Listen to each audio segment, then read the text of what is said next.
Stephen Curran is an education expert and former government education advisor. He believes there should be a grammar school in every town. Morning, Stephen.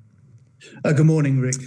So first of all, Stephen, I'm going to give you an opportunity to declare an interest. You run a tutoring company, I believe, that specialises in tutoring kids for their 11 plus. Is that right?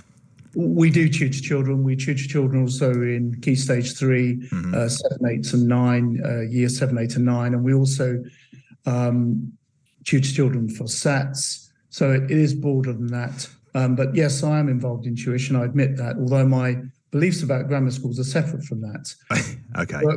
But if there were more grammar schools, there would be more business for you, wouldn't there? Well, not necessarily, because we actually work in an area where there are quite a lot of grammar schools. And to be honest, the real problem is that there are no grammar schools in so many areas of the country. And I think the problem is that, I've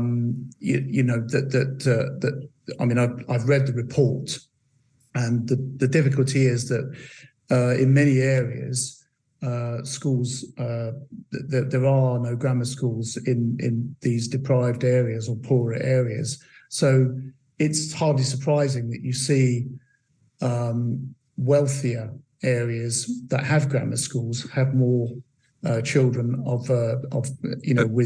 with wealthier backgrounds. But do you imagine that wealthier kids won't travel to grammar schools if they're a bit further away? It is true that grammar schools attract parents. They are popular. Grammar schools are popular. That is true. I accept that.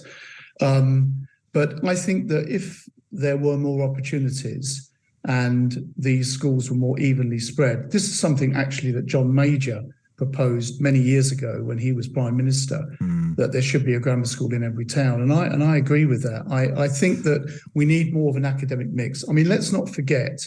Why not just make all schools better? If you think the grammar schools are better, why not try and bring all schools up to that level? Well, I was involved in that because, as a government advisor, I was looking to improve the curriculum. I also worked in state schools, not grammar schools, actually comprehensive schools, for 15 years. And, so I believe that we should make all schools better. However, it's a fact that some children are more academic than others, and there should be more vocational. Do you know that when they're 10? Well, actually, one of the things that I think we should do is look at the way that Germany and France have selective systems.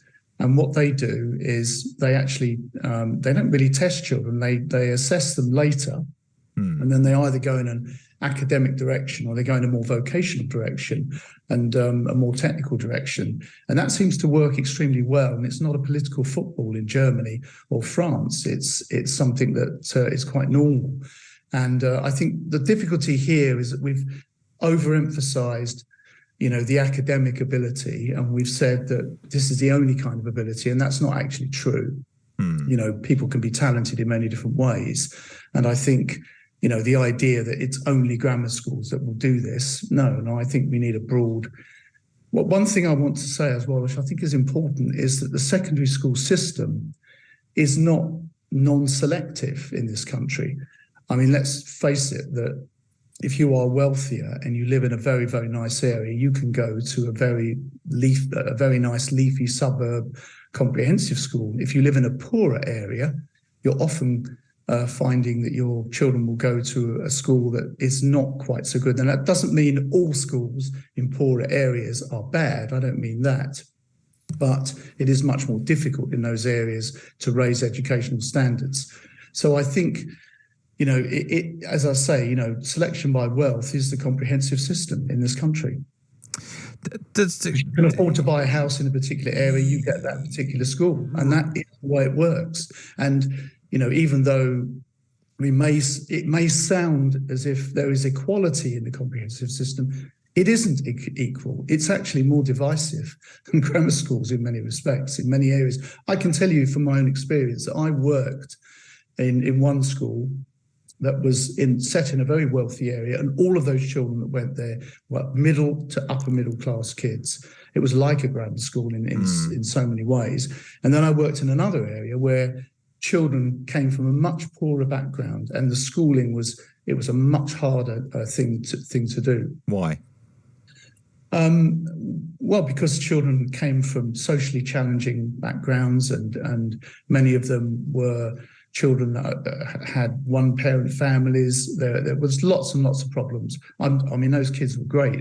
I loved teaching them, so there wasn't a problem there, and we did improve the standards. But, we do not have a socially equal society. There are wealthy areas and poorer areas, and secondary school system, as we have it at the moment, the comprehensive system, doesn't solve that. But bringing in more grammar schools just benefits kids whose parents can pay for them to be tutored towards passing that 11 plus, doesn't it? We know that.